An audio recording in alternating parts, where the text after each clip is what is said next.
Start અ vlog અને guys બહુ જ હોર્નનો અવાજ આવતો હશે. સો ગાઈઝ અત્યારે હું અને મમ્મા આજે સન્ડે છે અને અમે જઈ રહ્યા છીએ કાંકરિયા ચાલવા માટે. એન્ડ ગાઈઝ લાઈક વાવ, અમે લોકો છે ફૂલ ઓન યસ એકદમ ફિટનેસ પર છે. અત્યારે હું અને મમ્મા જઈ રહ્યા છીએ કાંકરિયા અને ત્યાં નીવ આવેલો છે અને નીવ તો રોજ જ જાય છે એટલે મેં ખાલી કીધું કે હું કાંકરિયા જવાની છું તો એને કીધું હું બી આવીશ.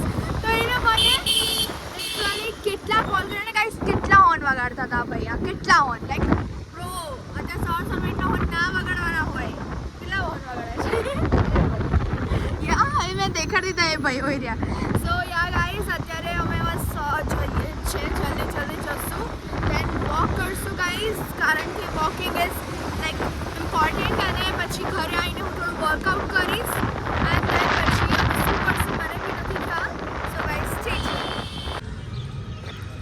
સો ગાઈઝ હું અત્યારે કાંકરિયા આવી ગઈ છું બટ અત્યારે હું થોડી વાર અહીંયા બેઠી છું, રાઉન્ડ મારીને આવી ગઈ છું અને I was so tired, so much tired એટલે હું અહીંયા બેસી ગઈ છું.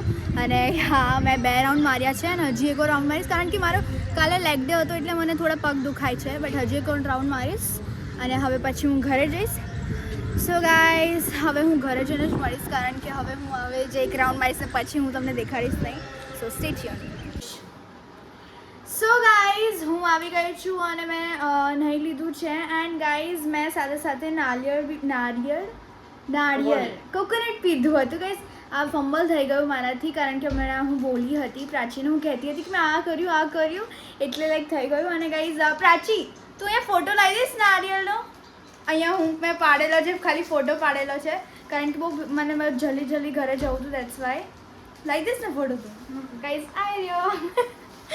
સો યા ગાઈઝ અમે મસ્ત પીધું હતું એન્ડ દેન હવે અમે અત્યારે નાનીના ઘરે જશું. અમે રેડી થઈ ગયા છે અને આજે સન્ડે હતો એટલે મેં હેર વોશ કર્યું છે એન્ડ ગાઈઝ તડકો તો હવે પ્રાચી યાર વોટ ઇઝ ધીસ? હા વોટ? હા વગર કામ ફોકટનું છે ડ્રામા કરે છે આ હર વખતે. તારા મસ્ત વાળ ધોયા છે તો એ દેખાડ ને, આટલા લાંબા વાળ. તું મને કે કેવું તું કેટલા વાગે ઉઠી? હું 9:30 વાગે ઉઠી ઓબ્વિયસલી અને બી જાતે. ઓ માય ગોશ, હું બી જાતે જ ઉઠી છું. મેં પિલાટીસ બી કર્યું તો લોકો એવું ના લખી શકે કે મને હું જીમ નહીં જતી. હું બી કરી, લોકો લખે છે પ્રાચી કેમ નહીં જતી જીમ. તો ગાઈઝ હું ઘરે કરું છું પિલાટીસ કરે છે. Pilates is much more difficult than gym. કારણ કે મેં આજે કર્યું ને મને છે ને પગ બહુ દુખાવા લાગ્યા છે બહુ જ. કારણ કે જો કાલે મારું હતું લેગ ડે, ઝૂમ છે ને, બહુ ઝૂમ છે ને, યસ કાલે મારું લેગ ડે હતું અને આજે જ મેં કર્યું પિલાટેસ દેટ્સ વાય મને છે ને પગ બહુ દુખાય છે. અને લેગ ડેમાં જેટલું ના દુખાયું એનાથી વધારે અત્યારે દુખાય છે. અને પ્રાચી મારી એક્ટિંગ કરી રહી છે. પ્રાચી હજી કર ને પ્રાચી કર ને, હું શૂટ કરું છું બધાને દેખાડી આપણે કે શું કરી રહી છે. તો જો ગાઈસ ક્યારની આવું કરતી હતી અને મને એટલો ગુસ્સો આવે છે ને પ્રાચી પર. ચાલો સ્ટે ટ્યુન ગાઈઝ, મળીએ નાનીના ઘરે. સો ગાઈઝ આજે લંચમાં છે દાળ, મગની દાળ with some roti and lapsi. And લાપસી બહુ જ ટેસ્ટી છે, you can see here. Wow, હે ને તને યમી લાગી હે બાબુ?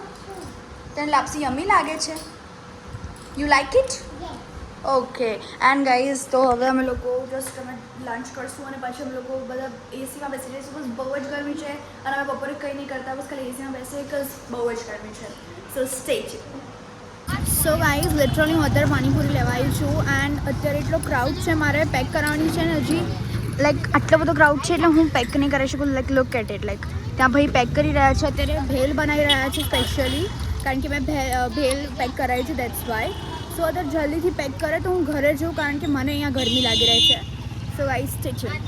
હાય, તું શું કરે છે? હું દાળ પીસીસ બીકોઝ આજે દાળ વડા બનાવવાના છે. ઓકે ગુડ એન્ડ તું શું કરે છે? હું અત્યારે મામી અને મમ્મી અને મીન્સ બધા ઘરવાળાઓ માટે હું પાણીપુરી લઈને આવી હતી. સો અહીંયા છે પાણીપુરી, હું અત્યારે બસ અસેમ્બલ કરું છું મામી અને મમ્મા માટે. અને પેલી નટુરિયસ છોકરી ક્યાં ગઈ આપણી? એ તો હમણાં રોવા લાગી હતી બિકોઝ એના નાના આવ્યા હતા એટલે પછી રોતા બહુ જીદ કરીને પછી ગઈ નાના જોડે અને પછી બસ અત્યારે તો માંડ ગઈ છે. પછી હમણાં કહે છે કે મામાને મારો કે લઈ નહીં જતા મને. પછી લઈ ગયા પછી ફાઇનલી શાંત થઈ ગઈ હા એ શાંત થઈ જાય આમ તરત જ શાંત થઈ જાય ગાઈસ એકદમ તરત જ આમ રોતા રોતા સ્ટોપ થઈ જશે ટેકનોલોજી સો યા તો અત્યારે હવે અમે લોકો કંઈ નહીં કરતા અમે બસ ખાલી બેઠા છે હું તો બેઠી છું મમ્મા so stay tune so guys અમે અત્યારે હવે દાલવડા ખાઈએ છીએ આજે જ નાનું ડિનર દાલવડા છે અને ત્યાં જુઓ શેતાન કુરકુરિયા ખાય છે ગાઈઝ લિટરલી ફોન જોવે છે હા ફોન જોતા જોતા અને અમારા નાની નું અમે ડિટોક્સ વોટર બનાવ્યું હતું આજે મસ્ત રીતે લાઈક ટેસ્ટી વાળું દાલવડા મમ્મા ખાઓ ને યાર મમ્માને દેખાડો આટલી ગરમીમાં અમે જેવા છીએ જે આવું બધું ખાઈએ છીએ હે મમ્મી વરસાદના મોસમમાં આવું બધું ખાવું જોઈએ ટૂંકમાં મરચા દેખાય તીખા મરચાં ડુંગળી તીખી પાણી ઠંડુ અને રીવા ખાય છે કુરકુરિયા રીવા હાય ક્લાખે તું શું ખાય છે પતી ગયા તુતુડિયા ગાઈઝ એ અંદરથી આમ કરતી હતી કે છે હજી સો yes guys stay tune because બહુ જ ભૂખ લાગી છે અમે હવે વધારે બોલશું તો અમે લોકો ભૂખ્યા મરી જઈશું સો સ્ટે ટ્યુન